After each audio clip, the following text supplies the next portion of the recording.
तो विधानसभा का शीतकालीन सत्र अनिश्चितकाल के लिए स्थगित हो गया है। बात करने के लिए यूपी सरकार में कैबिनेट मंत्री योगेंद्र उपाध्याय जी हमारे साथ मौजूद हैं। योगेंद्र जी, क्या हो गया आज कि मुख्यमंत्री का संबोधन भी नहीं हो पाया और अनिश्चितकाल के लिए स्थगित हो गया, जबकि चर्चा महाकुंभ पर होनी थी?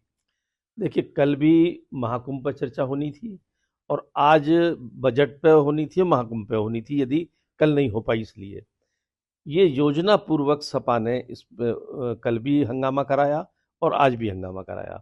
इसलिए कराया कि कुंभ जो सनातनी धर्म का प्रतीक है, हमारी संस्कृति का एक मतलब स्थापित मापदंड है, उस पर अगर ये फेवर में बोलते तो इनसे मुसलमान नाराज होता। तुष्टीकरण की जो इनकी नीति है, और अगेंस्ट बोलते तो हिंदू कहता अच्छा अब कुंभ का भी विरोध कर उठेंगे ये लोग।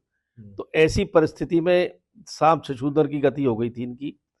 तो इन्होंने कल उधम मचाया, हंगामा किया, जिससे कुंभ पर चर्चा ना हो सके। अध्यक्ष की व्यवस्था हुई कि अब आप लोग कर रहे हैं, आज समाप्त करें, जबकि उस विषय पर अध्यक्ष ने माफी मांगी, हमारी तरफ से संसदीय राज्य मंत्री ने माफी मांगी। इसके बावजूद भी उन्होंने, यदि महबूब अली ने माफी मांगी अपने दुर्व्यवहार के तरफ से के लिए, तो हमारी तरफ से इन लोगों ने माफी मांगी। फिर क्या था मतलब? अखिलेश यादव कह रहे हैं कि मुद्दे ही नहीं उठने दिए गए वहां पर सत्र में इस बार। तो मुद्दे उठाने के लिए तो सदन थे, हंगामा कौन कर रहा था? हंगामा जो करते हैं वो मुद्दे नहीं उठने दे रहे, या अध्यक्ष जी पीठ से बार बार कहा जा रहा है भाई बात विषय पे बात रखिए, विषय पे बात आइए, विषय पे आइए। वो हंगामा काट रहे हैं, बैल में बैठे हुए हैं। तो एक वो आज जब था, आज क्यों आती बाबा साहब वाले विषय को लेकर उन्होंने हंगामा शुरू कर दिया और चलने नहीं दी। तो सब प्रस्ताव पारित हुए।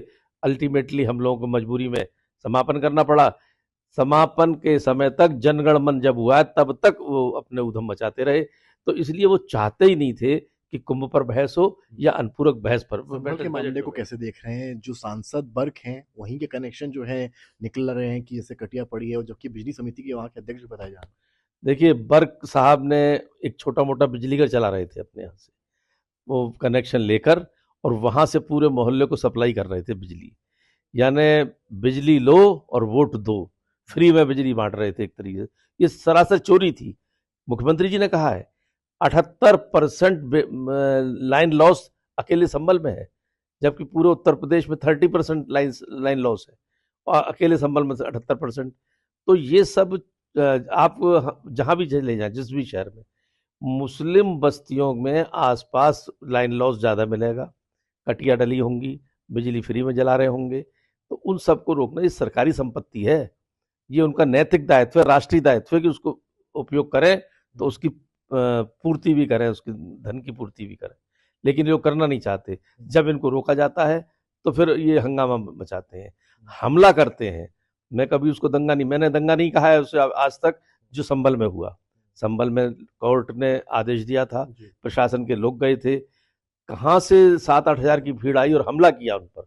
दंगा तो जब होता है जब दोनों तरफ भीड़ होती। आपके विभाग के लिए क्या कुछ खास रहा पूरक बजट में? किस तरह से आप पूरे बजट को देखते हैं? हमारे पूरक बजट में पहली बार ऐसा हमको अवसर मिला है, क्योंकि पिछले काफ़ी दिनों से पिछली सरकारें नहीं देती थी, उच्च शिक्षा में अब मिला है कि हम लोग जो जर्जर होते हुए महाविद्यालय हैं या विश्वविद्यालयों की जिनको ज़रूरत है पुनर्निर्माण की, उसके लिए एक बहुत अच्छी रकम मिली है, जिससे विश्वविद्यालयों का विकास हो और उनको स्ट्रेंथन किया जा सके, महाविद्यालयों को विकास हो।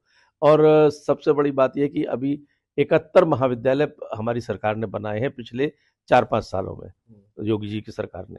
और उस 4-5 सालों में वो 71 महाविद्यालयों को चलाने के लिए भी पैसा चाहिए था, क्योंकि फैकल्टीज चाहिए, तो उसके लिए पैसा उस बजट में प्रावधान है। और माननीय योगी जी ने 71 के 71 महाविद्यालय को खुद चलाने की बात कही है। उत्तर प्रदेश में योगी जी की सरकार से पहले एक भी विश्वविद्यालय नैक ग्रेडिंग में नहीं था। आज उत्तर प्रदेश में योगी जी की सरकार के आने के बाद पिछले 3 साल के अंदर जो उपलब्धि है, 2.5 साल की जो उपलब्धि है, वो ये है कि 6 विश्वविद्यालय A++, सरकारी विश्वविद्यालय की बात कर रहा हूँ, 6 सरकारी विश्वविद्यालय A++, जबकि सरकारी विश्वविद्यालय इस रेस में नहीं भागने पाते, और 4 सरकारी विश्वविद्यालय A+, और 1 विश्वविद्यालय A ग्रेड में। बी को मैं नहीं गिनता कितने हो गए हैं। ऐसे ही निजी विश्वविद्यालय 6 A+ और 4 A ग्रेड में।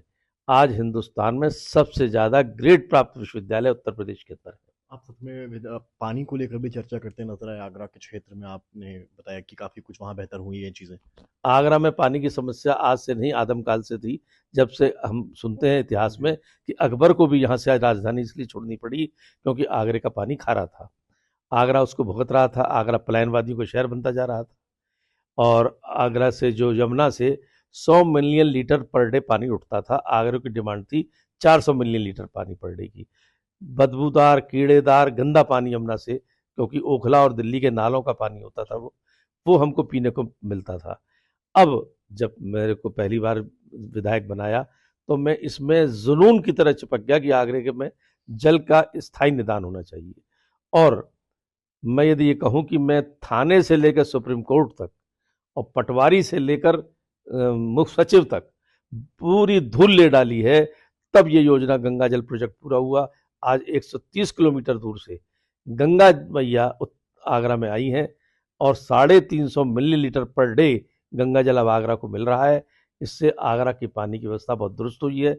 ईश्वर की कृपा है कि 100 मिलियन लीटर यमुना का जल और 350 मिलीलीटर ये अब 450 में इफरात में पानी अब आगरा में है। बहुत शुक्रिया बात करने के लिए। हमारे साथ यूपी सरकार में कैबिनेट मंत्री योगेंद्र उपाध्याय, और साफ कहा है कि वर्ग जो सांसद संभल के हैं, एक तरफ से बिजली कनेक्शन अवैध तरीके से दे रहे थे और दूसरी तरफ से वोट ले रहे थे।